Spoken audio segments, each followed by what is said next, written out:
তিশার ভেজ কিচেনে তোমাদের সবাইকে স্বাগত। তিশার ভেজ কিচেন মানে তোমরা সবাই জানো সম্পূর্ণ নিরামিষ। আর যখনই নিরামিষ কিছু খাওয়ার ইচ্ছে করবে অবশ্যই কিন্তু তিশার ভেজ কিচেনে চলে যেতে হবে। আজকে দারুণ একটা রেসিপি নিয়ে চলে এসেছি, মুগ ডাল দিয়ে চাল কুমড়োর ঘন্ট। মুগ ডাল দিয়ে চাল কুমড়োর ঘন্ট তোমরা হয়তো অনেকেই খেয়েছো, কিন্তু আমি যেইভাবে তোমাদের মুগ ডাল দিয়ে চাল কুমড়োর ঘন্ট করে দেখাবো তো সেটা হয়তো অনেকেই খাওনি। দেখো আমি চাল কুমড়ো নিয়ে নিয়েছি। চাল কুমড়োটা তোমরা ছুরি দিয়ে হোক আর বটি দিয়ে হোক, যে যেরকমভাবে সুবিধে হয় কেটে নেবে। প্রথমে আমি চোকলাটা ছাড়িয়ে নেব চাল কুমড়োর চোকলাটা ছাড়ানোর পর আমি চাল কুমড়োগুলোকে পিস পিস করে কেটে নেব এবং ধুয়ে নেব।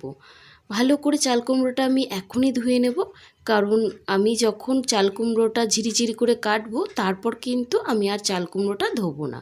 দেখো এখানে আমার ঝিরিঝিরি করে কাটা হয়ে গেছে চাল কুমড়োটা। এইভাবেই কিন্তু চাল কুমড়োটা কাটতে হয়। এবার শুকনো কড়াইয়ের মধ্যে আমি মুগ ডালটা হালকা করে ভেজে নেব, মানে একটু লাল লাল করে ভেজে নেব, যাতে মুগ ডালের যে গন্ধটা সেই গন্ধটা কিন্তু সুন্দরভাবে কিন্তু বেরোয়। তো মুগ ডালটা আমি লাল লাল করে কিন্তু এখানে আমার ভাজা কিন্তু হয়ে গেছে। এবার আমি মুগ ডালটা তুলে নেব। ওই কড়াইতেই আমি দিয়ে দেবো সর্ষের তেল। এখানে কিন্তু আমি তোমাদের একটা কথা বলবো যে তোমরা কিন্তু এই রান্নাটা সর্ষের তেলেই ব্যবহার করবে। সর্ষের তেলে কিন্তু এই রান্নাটা বেশি খেতে ভালো হয়, তাই আমি বলবো সর্ষের তেলই করবে। আমি শুকনো লঙ্কা দুটো এবার দিয়ে দিলাম ফোড়ন। শুকনো লঙ্কা ফোড়নটা দিলে কি গন্ধটা খুব ভালো আসে। এরপর এক চামচ মতো পাঁচ ফোড়ন আমি কিন্তু দিয়ে দিলাম সোমবার।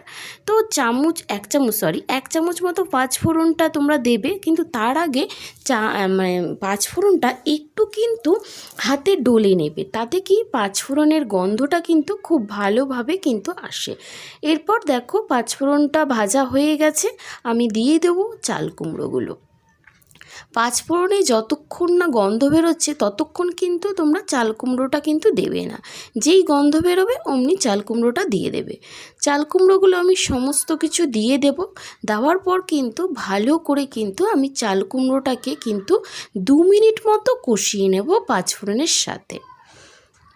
2 মিনিট মতো ভালো করে না কষালে পরে কিন্তু রান্নাটা কিন্তু ভালো টেস্ট আসবে না। যেহেতু চাল কুমড়োতে একটু জল ওঠে, তো সেই কারণে কিন্তু এই রান্নাটা একটু কষিয়ে কষিয়ে রান্নাটা করতে হবে। তো 2 মিনিট মতো আমি কষিয়ে নেব চাল কুমড়োটা। দেখো কষানো হয়ে গেছে, মনে হচ্ছে জল উঠেছে একটু একটু।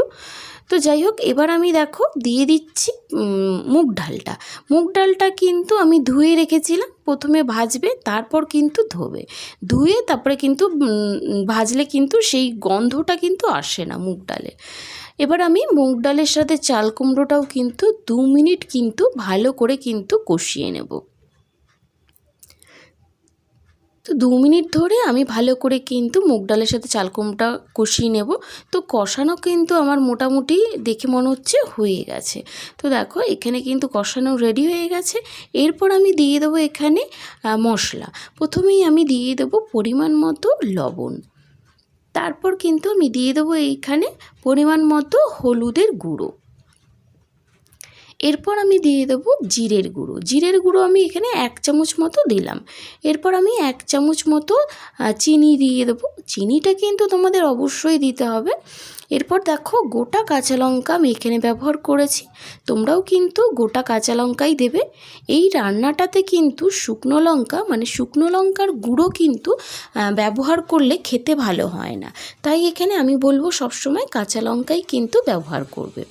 কাঁচা লঙ্কাগুলো আমি একটু ছুরি দিয়ে কিন্তু মাথাগুলোকে একটু চিড়ে দিয়েছি, যাতে একটু ঝাল হয়।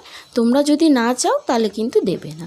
তো ভালো করে কিন্তু আমি 2 মিনিট ধরে কিন্তু সমস্ত মশলার সাথে চাল কুমড়োটা কিন্তু কষিয়ে নেব। দেখে মনে হচ্ছে জল লাগছে, কিন্তু আমি কিন্তু জল দিইনি। চাল কুমড়ো নিজেই একটু জল ওঠে, তো সেই কারণে দেখে মনে হচ্ছে জল উঠেছে। তো তোমরা কিন্তু জল দেবে না কষানোর সময়। এরপর কষানো হয়ে গেলে এখানে পরিমাণ মতো আমি জল দিয়ে দিলাম, যেই জলটাতে চাল কুমড়োটা এবং মুগ ডালটা সেদ্ধ হয়ে যাবে। তো এখানে খুব বেশি জলের কিন্তু প্রয়োজন নেই, কারণ এমনিতেই চাল কুমড়োতে আরও কিন্তু জল উঠবে। তো হয়ে গেল আমার দেওয়া জলটা। এবার আমি 5 মিনিটের জন্য একটা ঢাকা দিয়ে রাখবো। 5 মিনিট বাদে কিন্তু আমি ঢাকাটা খুলে দেখে নেব আমার চাল কুমড়ো আর মুগ ডালটা সেদ্ধ হয়েছে কিনা। তো চাল কুমড়ো আর মুগ ডাল কিন্তু আমার সেদ্ধ হয়ে গেছে, কিন্তু এখানে কিন্তু যেহেতু জল উঠেছে, তো জলটাকে আমি একটু টানিয়ে নেব। তো সেই কারণে ঢাকাটা খুলেই কিন্তু আমি আরও 2 মিনিট জলটাকে টানিয়ে নেব। তো তখন কিন্তু আমি কি করলাম, খুন্তি দিয়ে লঙ্কাগুলোকে কিন্তু একটু ভেঙে দিলাম। তোমরা যদি চাও লঙ্কাগুলো ভাঙতে পারো, না চাইলে কিন্তু ভাঙবে না। যে যেরকম ঝাল খাও সেই অনুযায়ী কিন্তু এটা নির্ভর করছে। তো যাই হোক, আমি কিন্তু 2 থেকে 3 মিনিট কিন্তু জলটাকে একটু টানিয়ে নেব। তাছাড়া কিন্তু আমার চাল কুমড়ো আর মুগ ডাল কিন্তু পুরোপুরি কিন্তু সেদ্ধ হয়ে গেছে। তো আমি 2 মিনিট 3 মিনিট টানিয়ে নেব।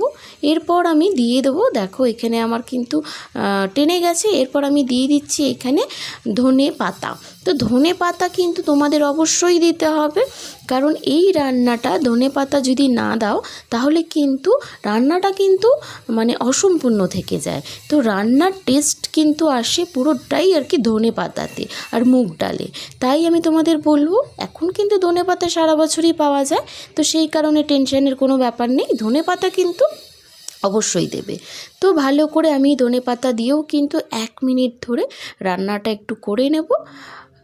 আমার কিন্তু মোটামুটি রেডি হয়ে গেল রান্নাটা। দেখো এবার আমি করে নেব এই রান্নাটা সার্ভ। তো দেখো বন্ধুরা, আমার কিন্তু রান্নাটা হয়ে গেল কমপ্লিট। তো তোমাদের যদি রান্নাটা ভালো লাগে তাহলে কিন্তু অবশ্যই লাইক করো, কমেন্ট করো আর শেয়ার করতে ভুলো না। আর যারা সাবস্ক্রাইব করোনি তারা কিন্তু অবশ্যই সাবস্ক্রাইব করে দিও, আমার সাথে থেকো, অবশ্যই কিন্তু পাশে থেকো।